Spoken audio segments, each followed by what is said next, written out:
expert in nutrigenomics with us tonight. So I know a lot of us are very, very interested in that topic and adding it to our services that we provide to patients. So I'm very excited to introduce Dr. Yael Joffe.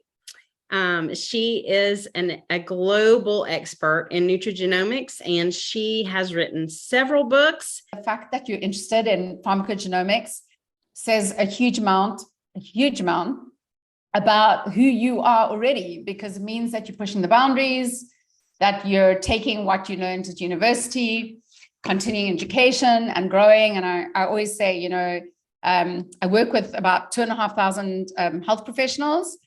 Definitely a bunch of pharmacists in there, quite a good bunch. Have always worked with pharmacists. And I always say, you know, it's not so much your undergrad that is important, but what you do when you finish your degree and where you go for then. So I'm really excited to be talking to you. Jennifer has also told me that you know quite a bit about genetics, which is awesome.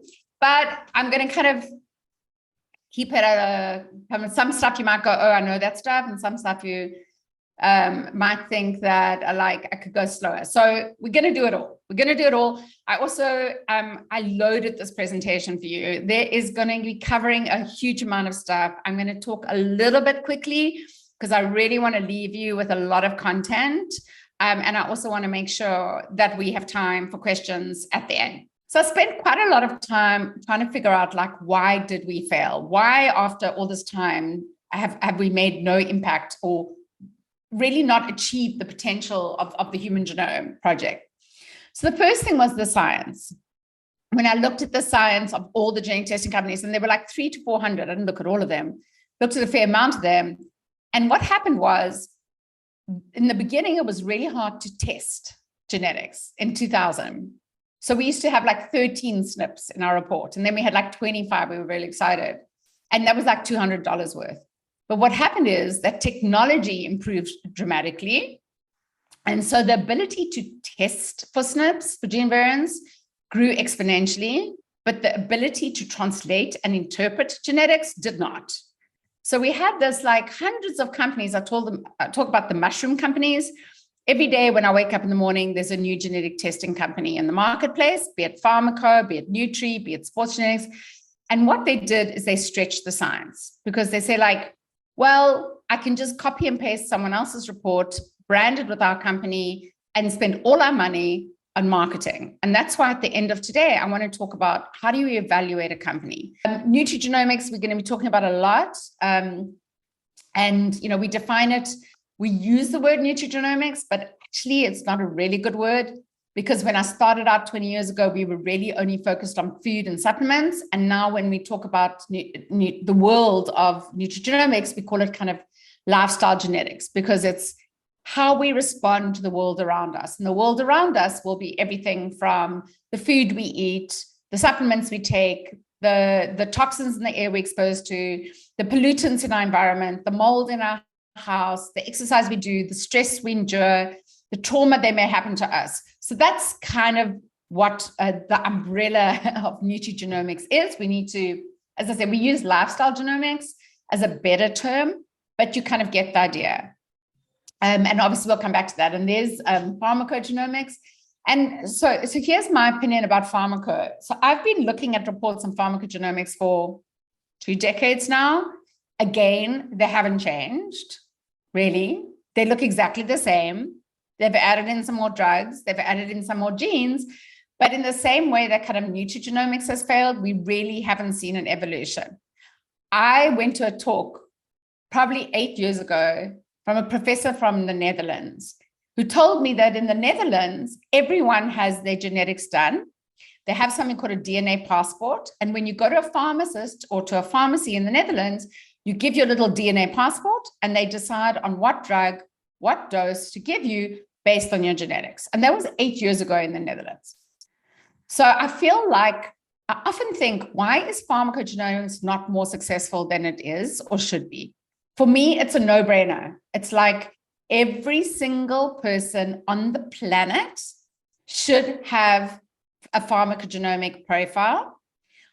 No person should get medication without knowing their genes. So we can have another conversation another time, but why has Pharmaco failed? Okay, we passed through our second one. I hope everyone's still in there with me. Okay, good. We're going to do our clinical snapshot, and then we're going to go on to our questions, and then we will open up for you to ask me questions. So this is actually a colleague. Obviously, their name is not Caroline, that I've been working with for a very long time. She's 42 years old, and her main issue is that she's a chronic migraine sufferer. She also has scoliosis, but her main debilitating effect, and we know that migraine is one of the most debilitating conditions. It's almost like a weekly occurrence, and you can imagine she's got 3 kids. She's got a very big job, very difficult. She eats extremely well. She does regular exercise. Have a look at her exercise though, walking and high impact training.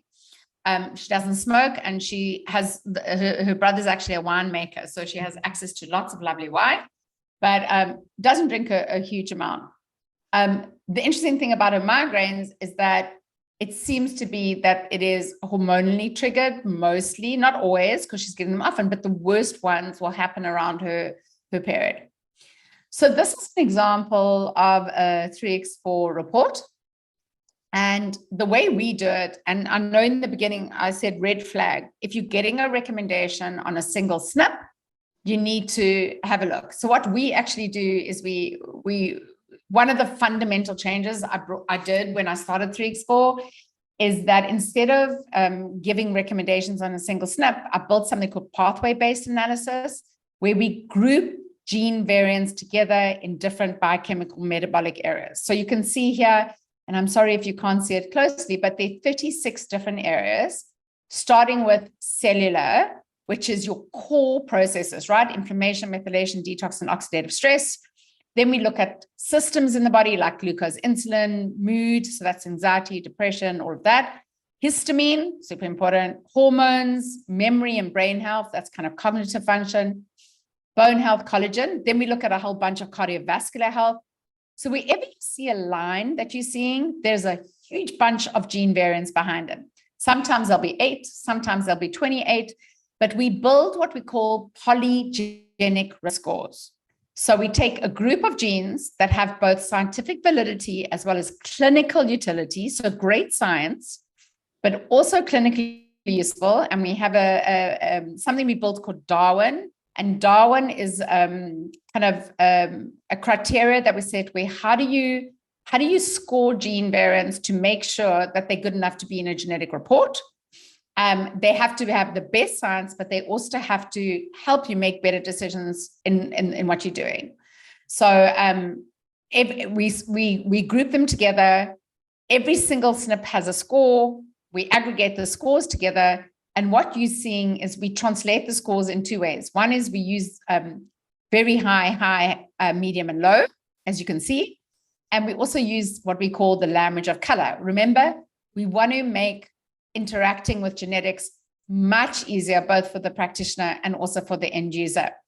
So we say in 3x4, follow the purple, because purple has a greater impact. So if you see words like very high, medium, and low, you just put the word impact afterwards. And what is it telling you? It's telling you that you can see with Caroline, where it says inflammation, very high, dark purple.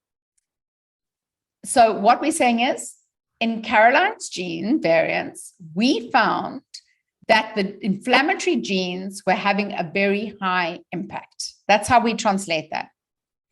Same with methylation, same with detox. And then if we look at systems, we can see glucose, insulin, the genes in glucose insulin are potentially having a very high impact. And remember that genetics is not an absolute measure, it's an insight. So it's not like saying glucose and insulin very high translates into a particular number in her glucose measure, not at all. It's one piece of a puzzle, genetics. It gives us insight, it doesn't give us absolute answers. But the other thing we found in Caroline is histamine overload. So I don't know if you know too much about histamine, but it's a wicked molecule. Very important molecule. We'll come back to it now. But I just want to so I haven't shown you the pages of the gene results. We test 157 different gene variants, which are put together into 36 different pathways. And I've just mentioned here a couple of them that have come up as purple. Again, we follow the purple. We give color coding to the pathways, but we also give color coding to the genes. Interleukin 1, interleukin 6, you always know there's going to be inflammation if it's got the word interleukin in. FOXO actually 3 is an interesting one about anti-aging, longevity, oxidative stress. Manganese, MSOD, manganese superoxide dismutase, or SOD2, is all about oxidative stress. It's actually in the mitochondria.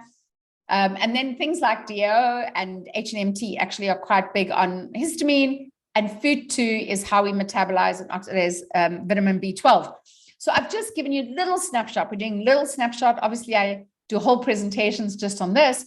But what are we seeing with Caroline that I want to explore? I'm trying to understand why she's getting migraines. And I'm looking here in the purple and I'm seeing histamine overload. Histamine is a molecule that is found in a lot of foods, but it is also triggered by some foods where we produce more histamine. Histamine switches on our immune system, which is a good thing. So when we are exposed to certain toxins or triggers or allergies, we get a histamine response, switches on our immune system. But the problem is, in certain individuals, the histamine molecule doesn't degrade. We're supposed to make histamine, trigger the immune system, and then degrade the histamine molecule, and then the immune system, when it's done its job, will switch off. In some individuals, the histamine, the SNP, changes the protein so that it's not effective in degrading that histamine.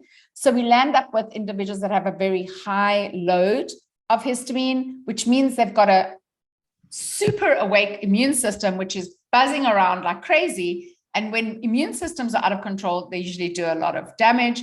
And in this case, we're interested in migraines. And you'll see from this that there are multiple triggers for migraines, and every individual has a completely different migraine profile in what symptoms they have, whether it's vomiting or headaches or smell or blurred vision or sound, but also in what the triggers are. And for Caroline, we know that drinking red wine is one of them. Whenever she's not sleeping well, it's a big one. Stress is a bad one. But definitely one of the things that triggers Caroline is high histamine foods. So histamine can be triggered by stress, lack of sleep, alcohol, etc., but also by high histamine foods. So I'm not going to go into detail on this image. I'm happy to share the slides with you. So if you want to have a look at this closely, what we've actually listed here are what are the genetic pathways. Remember, a pathway is a polygenic risk score that would impact causes and comorbidities associated. So every time we teach a subject at 3x4, we produce a tool like this. So whether it's for diabetes or thyroid or migraine or hormones, we'll always produce something like this that gives you more information. So what happened in the end with, what did we do? What did we do with Caroline knowing what we knew? We gained insight from her genetic report. And the way we do it, and the reason the company is called 3x4, is we want to identify upfront what are the 3 most important areas we want to focus on, the 3 most important diet changes we want to initiate, the 3 most important lifestyle changes, and the 3 most important supplements. It doesn't mean that there aren't other important things we need to work with Caroline on, but we know that when we work with patients, we don't want to overwhelm them. I always say, if you can't write it up on a single white page, then you've given them too much. It completely overwhelms them. So even when I'm doing a genetic feedback, I usually just start off with that one page, where the pathways are. And the next time they come back, we can look at the infographics. I don't know if you saw, we've got these beautiful infographics. All our infographics tell a story, and all our infographics are different for every single person. So the picture you get in your report changes for every individual depending on their genetic results. So what do we do for Caroline? We obviously want to target inflammation. Remember, migraines are very triggered by inflammation. It's part of the trigger, and Caroline had a dark purple inflammation. How do we use nutrition and lifestyle to switch down, to down-regulate inflammation? Histamine overload obviously needs to be addressed. It's directly impacting migraines. And then hormone balance. why are her hormones triggering her migraine so badly? Diet recommendations, remember, we want to give them something manageable to start with, not give them every diet change in the world. So we're going to look at the basics of an anti-inflammatory diet. What are the kind of fatty acids we're going to be having? Moving away from the omega-6s, moving more towards omega-3s and 9s. What are the other things that we're eating that could drive inflammation? What aren't we eating that can reduce inflammation? The second thing is we're going to have a look at histamine foods. So you actually look at foods that are high in histamine.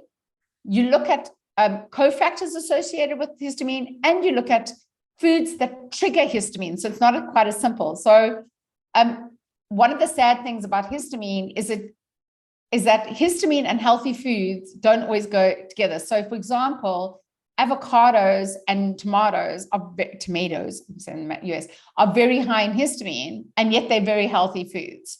So we try not restrict histamine foods, except if an individual is asymptomatic. And then the moment we can bring the avocados and everything back in again, we do. But red wine, and here's another example of high histamine foods that are super healthy. Kimchi, kombucha, all your fermented foods, anything fermented is very high in histamine. So we love those foods for the gut, right? They're fantastic for the gut, but they're terrible for histamine. So we have to stabilize the histamine, reduce the symptoms, and then maybe add in a little bit like we can. And lastly, we want to support detoxification, especially want to make sure that the hormone metabolites are being managed. And we want to look at things like sulforaphane, etc., cruciferous vegetables. Lifestyle, let's try and see how we can remove as many toxins from the environment. Remember, they are a trigger for migraine. We want to always look at sleep quality, what we call sleep hygiene, again, because it's a trigger for migraines. And we want to adjust Caroline's exercise because high impact training is oxidative, right? So exercise is beautiful and can be anti-inflammatory. And then when we start training, overtraining, especially high impact, very high aerobic, we flip over to the other side and it becomes highly pro-inflammatory and switches on the transcription factor NF-kappa beta, which is that's the one where you switch on the lights in your house, but you actually don't want them switched on. So we want to make sure that her exercise is much more gentle and functional and not that hardcore oxidative. And then from supplements, we're definitely going to get some sulforaphane, B vitamins to support methylation, and magnesium for sleeping. And then, of course, we want to look at either using an omega-3. And if that doesn't work, the SPMs are quite amazing. They're like the hardcore omega-3s to reduce inflammation.